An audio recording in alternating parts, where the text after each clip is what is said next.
Audiolibros en 15 minutos. Suscríbete al canal y explora un nuevo libro cada día. La caída más rápida de la historia en el mercado financiero mundial desconcierta a los expertos. En 2010, la economía mundial no gozaba de buena salud. Tras la crisis de 2008, la eurozona seguía en apuros, especialmente Grecia e Italia. El resto del mundo temía el contagio, incluso una pequeña mala noticia podía provocar un pánico económico generalizado. Este fue el telón de fondo de los dramáticos acontecimientos del 6 de mayo, una crisis económica que se produjo con tanta rapidez que la mayoría de las personas, incluso los operadores de mercado con experiencia, no lo vieron. El mensaje clave aquí es: la caída más rápida de la historia en el mercado financiero mundial desconcierta a los expertos. Entonces, ¿qué pasó exactamente? A las 13:41, hora estándar central, el índice S&P 500, que sigue a 500 de las mayores firmas estadounidenses, cayó un 5% en 4 minutos. El índice Dow Jones se desplomó junto con él, y cayó más en 5 minutos que en toda su historia de 114 años. Las acciones individuales también se desplomaron, lo que creó gráficos bursátiles que parecían precipicios escarpados. En todo el mundo, desde Shanghái hasta Frankfurt, los mercados financieros entraron en pánico. Luego, la Bolsa Mercantil de Chicago, un mercado mundial de derivados, puso en marcha su función automática de Stop Logic, que detuvo todas las operaciones durante 5 segundos. Cuando se reanudaron las operaciones, los mercados volvieron a subir milagrosamente. Pero en ese lapso de 15 minutos, sucedieron cosas muy extrañas. Algunas acciones se desplomaron hasta niveles asombrosos. El índice iShares Russell 1000 Value pasó de $50 a una 10 milésima de centavo. Por otro lado, las acciones del gigante tecnológico Apple y de la subastadora Sotheby's subieron hasta los $100,000 por acción. El mundo se puso patas arriba durante un breve momento. Pero todas estas son solo figuras abstractas. ¿Qué significó realmente este llamado flash crash para las personas con dinero en juego? Bueno, mucha gente común de todo el mundo salió perdiendo. Tomemos como ejemplo a Mike McCarthy, un padre de 3 hijos desempleado de Carolina del Sur. Había heredado una pequeña cartera de acciones cuando su madre falleció el año anterior. Mientras observaba la caída del mercado, se asustó y llamó a su agente, y le dijo que empezara a vender sus propiedades. Desafortunadamente para él, su orden se ejecutó justo cuando el mercado se derrumbó. Esto le costó $17,000, o el equivalente a 8 meses del pago de su hipoteca. ¿Cómo ocurrió este repentino accidente? En ese momento, nadie lo sabía. Navinder Sarao, un comerciante talentoso pero poco conocido, está en el centro del misterio. Finalmente, cuando las autoridades estadounidenses supieron algo más, el investigador siguió la pista hasta Hounslow, un tranquilo barrio suburbano de las afueras de Londres. Aquí, en una pequeña casa adosada, Navinder Singh Sarao, de 35 años, vivía con sus padres. Era el hombre al que las autoridades estadounidenses creían culpable. Pero, ¿quién era? El mensaje clave aquí es: Navinder Sarao, un comerciante talentoso pero poco conocido, está en el centro del misterio. Navinder, conocido como Nav, nació en una familia de clase trabajadora de padres que se mudaron al Reino Unido desde Punjab, India, a finales de la década de 1970.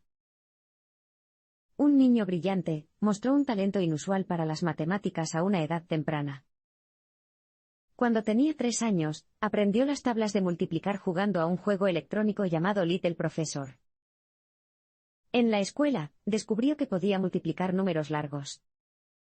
En su cabeza. No necesitaba usar papel para anotar sus trabajos como los demás niños.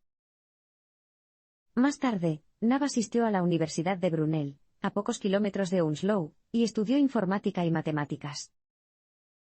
Como la mayoría de sus amigos, estaba arruinado. Pero uno de sus compañeros de piso siempre parecía tener dinero. Nav estaba intrigado y le preguntó de dónde venía su dinero.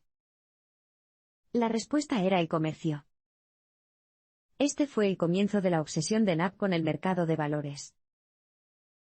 Al terminar la universidad, en 2003, Knapp encontró trabajo en una empresa llamada Independent Derivatives Traders. En su entrevista, Knapp impresionó a los fundadores de la empresa, los hermanos Paolo y Marco Rossi, con su aritmética relámpago, aunque pareciera un poco torpe y sin pulir. Ubicada sobre un supermercado en Weybridge, Surrey, la empresa contrató a aspirantes a comerciantes, y les enseñó todo lo que necesitaban saber a través de un intenso período de formación. Al poco tiempo, Knapp comenzó a instalarse en IT, que, como muchas empresas comerciales, estaba llena de machismo. Para evitar esto, se sentó en un escritorio solitario en el otro extremo de la sala de operaciones, y llevaba unos protectores auditivos muy resistentes para poder concentrarse mejor. Y luego, haciendo gala de su brillantez matemática, Knapp comenzó a operar en el mercado de futuros. Cuando Knapp trabajaba, todos sabían que no debían interrumpirlo. Con la cara pegada a sus dos pantallas, negoció un contrato de futuros del índice S&P 500, conocido como E-mini. Y así, ganaba dinero, mucho.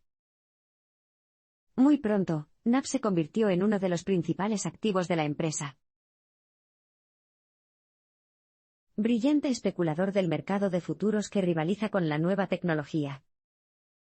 Comparado con sus compañeros comerciantes de IT, Knapp era un personaje idiosincrásico que no encajaba del todo. Si bien a muchos jóvenes comerciantes les gustaba hacer alarde de su nueva riqueza, Knapp parecía vivir exclusivamente de los sándwiches fillet o fish de McDonald's, y usaba los mismos jerseys baratos para ir a trabajar todos los días. Pero acumuló enormes beneficios para él y para la empresa, que para entonces había cambiado su nombre por el de Futex. ¿Qué implicaba exactamente el trabajo de Knapp? El mensaje clave aquí es, un brillante especulador del mercado de futuros que compite con la nueva tecnología. En pocas palabras, los futuros son contratos financieros en los que una de las partes acuerda vender algo a otra en una fecha futura por un precio fijo. El propósito original de un contrato de futuros era permitir a las empresas protegerse contra el riesgo. He aquí un ejemplo. 1. Avicultora sabe que tendrá que alimentar a sus pollos dentro de 6 meses, por lo que acepta comprar maíz hoy por un precio fijo. De esa forma, si el precio del maíz sube de aquí a entonces, no le importa, pues ya ha acordado un precio. Por supuesto, también es posible que el precio del maíz caiga, por lo que podría salir perdiendo. Pero lo que definitivamente gana es estabilidad, sabe exactamente el precio que tiene. Ha aparecido un segundo tipo de inversor en el mercado de futuros, el especulador. Si un especulador piensa que el precio del maíz bajará porque ha oído que habrá una buena cosecha, venderá algunos futuros de maíz para volver a comprarlos por menos, más adelante. A este tipo de inversores no les interesa el maíz en sí, es solo otro tipo de activo por el que apostar, como las acciones de Microsoft o el oro. Al principio, los futuros se negociaban en la bulliciosa sala de operaciones. Uno de los fundadores de Futex, Paolo Rossi, comenzó su carrera en la bolsa de futuros. Como se la conocía, en la Bolsa Real de Londres. Sin embargo, en la era moderna, la tecnología ha hecho posible que cualquier persona con una conexión a Internet negocie futuros. En la oficina de Futex, Knapp hizo exactamente eso, especuló con la suerte del mercado de valores estadounidense, con una precisión infalible. Pero alrededor de 2007, las operaciones se hicieron más difíciles para Knapp. La negociación de alta frecuencia iba en aumento, un método que utiliza tecnología y algoritmos costosos de última generación que reaccionan a las condiciones del mercado más rápido que cualquier ser humano. Más rápido incluso que Knapp. Tras ser engañado en el mercado de futuros, Knapp idea una forma de jugar con el sistema. Si bien un operador con talento como Knapp podía reaccionar ante la nueva información en un quinto de segundo, la nueva tecnología utilizada en las operaciones de alta frecuencia respondía en millonésimas de segundo. Se hizo imposible para Knapp leer el mercado de manera confiable. Justo cuando había llegado a un acuerdo con una oferta, los precios comenzarían a moverse en su contra. Le pareció que, en algún lugar, los comerciantes poderosos e invisibles con su nueva tecnología podían leer cada uno de sus movimientos. Sencillamente, Knapp sentía que el sistema estaba manipulado en su contra.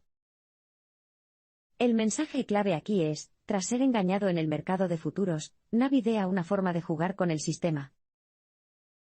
Antes de esto, Knapp había confiado en el mercado. Parecía que si tenías talento, podías ganar dinero, sin importar el tipo de origen del que procedieras. Para un chico de clase trabajadora, eso fue liberador. Pero estos programas informáticos de última generación cambiaron eso. De repente, el mercado se inclinó a favor de quienes tenían acceso a la tecnología, como los grandes fondos especulativos. Knapp se sentía cada vez más como si estos poderes lo atacaran personalmente y se burlaran de él. Así que decidió sacar lo mejor de ellos. Pensó que las computadoras podrían ser las mejores para leer los datos existentes, pero si podía influir en los datos en sí mismos, podría engañar a las máquinas. Así que, trabajando con un programador de computadoras, diseñó un programa que podía hacer precisamente eso. En el mundo de las operaciones, se conoce como suplantación de identidad, simplemente, engañar a otros operadores al realizar pedidos y luego retirarlos. Al realizar un pedido grande, puede influir en el precio de un activo en particular. Como táctica comercial, es tan antigua como las colinas. El escritor inglés Daniel Defoe describe la suplantación de identidad en el Londres del siglo XVIII.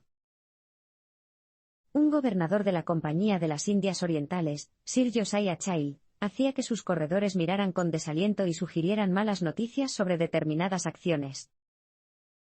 Esto provocaría que otros comerciantes vendieran, lo que haría que el precio bajara. Luego, Child entraría y lo compraría con descuento. El programa de Knapp, el autotrader, básicamente hizo esto a gran velocidad.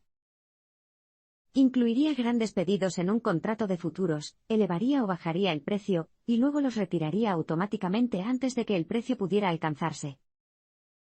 Entonces, Knapp se beneficiaría al lanzarse con órdenes de compra reales.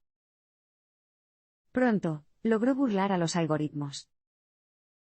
Y ganaba dinero, mucho. Más incluso que un jugador de fútbol profesional. Las autoridades tardan en localizar al creador del programa sospechoso de hundir el mercado. Knapp activó su programa Autotrader, como de costumbre, el 6 de mayo de 2010. Había dejado Futex algún tiempo antes, y estos días estaba negociando solo para sí mismo. Knapp prefería comerciar desde la habitación de su infancia, en la casa de sus padres en Hounslow. En la pared de su dormitorio colgaban un par de botas de fútbol rosas firmadas por su héroe Lionel Messi, uno de los mejores jugadores del mundo. Knapp ganaba casi 900.000 libras al día, 7 veces más de lo que ganaba Messi en el Fútbol Club Barcelona.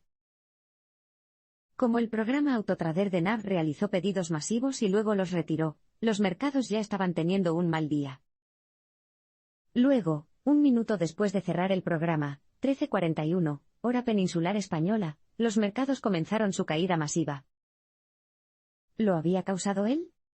El mensaje clave aquí es, las autoridades tardan en localizar al creador del programa sospechoso de hundir el mercado. Inmediatamente después del accidente, circularon rumores sobre la causa, que iban desde un ataque terrorista hasta un error cometido por un comerciante solitario. Los funcionarios estadounidenses pronto descubrieron lo que creían que era la verdadera causa, un gran fondo de inversión llamado Waddell & Reed, que había vendido una cantidad inusual de contratos de futuros ese día. Un informe publicado por 2 comisiones oficiales concluyó que el accidente se debió a una tormenta perfecta, similar a la compleja situación que provocó la Primera Guerra Mundial. Pero un comerciante anónimo que vive en Chicago, conocido solo como Sr. X, investigó más. Utilizando su propio software, analizó los datos del accidente. Lo que descubrió lo llevó a creer que una sola entidad era responsable, aunque creía que el culpable era una gran institución financiera y no un comerciante individual. El Sr. X presentó su caso a la Comisión de Comercio de Futuros de Productos Básicos. Tras un proceso prolongado, localizó a una entidad llamada Napsar. Luego, rastrearon a esta entidad hasta la casa adosada de Hounslow donde Nab vivía con sus padres. El 21 de abril de 2015, 5 años después del accidente, agentes de policía británicos llamaron a la puerta de los padres de Nab. El padre de Nab respondió, recobró la compostura y llamó a Nab desde su habitación. Su hijo bajó las escaleras con los ojos cansados, con sus pantalones de chándal y su suéter habituales. Eso era todo. Tenían a su hombre. ¿La acusación oficial? Fraude y manipulación de los mercados. El caso Navinder Sarao suscita preguntas de búsqueda para el mundo de las finanzas. Tras 4 meses en la prisión londinense de Wandsworth, a Nab se le permitió salir bajo fianza. Luego, el 7 de noviembre de 2016, fue extraditado a los Estados Unidos para enfrentar sus cargos. Finalmente, en enero de 2020, fue sentenciado. En lugar de condenarlo a más tiempo en prisión, el juez de Chicago decidió ponerlo en libertad con la condición de que pasara 1 año bajo arresto domiciliario en Hounslow. La razón de esta sentencia indulgente fue que Nab había cooperado mucho con las autoridades estadounidenses. Los había ayudado a educarlos sobre sus métodos de suplantación de identidad, para que pudieran identificar mejor la mala praxis en el futuro. Las autoridades también encontraron a Nab increíblemente honesto, lo que las convenció de que era alguien con quien podían trabajar. Pero, ¿qué más habían aprendido? Había varias preguntas sin respuesta. El mensaje clave aquí es, el caso Navinder Sarao suscita preguntas de búsqueda para el mundo de las finanzas. La primera pregunta es, ¿fue Nab realmente responsable del flash crash? Una de las personas que dirigió la primera investigación sobre la crisis, el economista Andrei Kirilenko, no lo creía así. Creía que las acciones de Nab no fueron estadísticamente significativas a la hora de causar el accidente. La segunda pregunta, ¿la suplantación de identidad era realmente algo tan malo? Un reconocido operador y gestor de fondos de cobertura, John Arnold, argumentó que no lo era y, en un artículo para Bloomberg, escribió que la suplantación de identidad era un contrapeso necesario al comportamiento de los operadores de alta frecuencia, cuyos poderosos algoritmos perjudicaban a todos los demás participantes del mercado. La suplantación de identidad compensa eso. Al final, este argumento se volvió irrelevante, ya que la suplantación de identidad, junto con el peor comportamiento de los operadores de alta frecuencia, estaba prohibida, directamente como resultado del flash crash. Después de que todo se hubiera calmado, ¿Navinder Sarao era un héroe o un villano? Muchos comerciantes, después de escuchar su historia, lo consideraron una fuente de inspiración, y se le conoció como el sabueso de Hounslow, por El lobo de Wall Street, la película sobre el corredor de bolsa Jordan Belfort. Era el chico pequeño, el David y Goliat de los fondos especulativos. Sin embargo, el señor X, el comerciante que contribuyó al arresto de Nab, piensa lo contrario. En su opinión, Navinder Sarao era un delincuente común que había engañado a la gente común, no solo a los comerciantes habituales, para quitarles dinero. Otra cosa, el llamado sabueso de Hounslow no había redistribuido su riqueza, como un Robin Hood moderno. El señor X argumentó que Nab simplemente había robado dinero para su beneficio personal. ¿Y qué clase de héroe hace eso?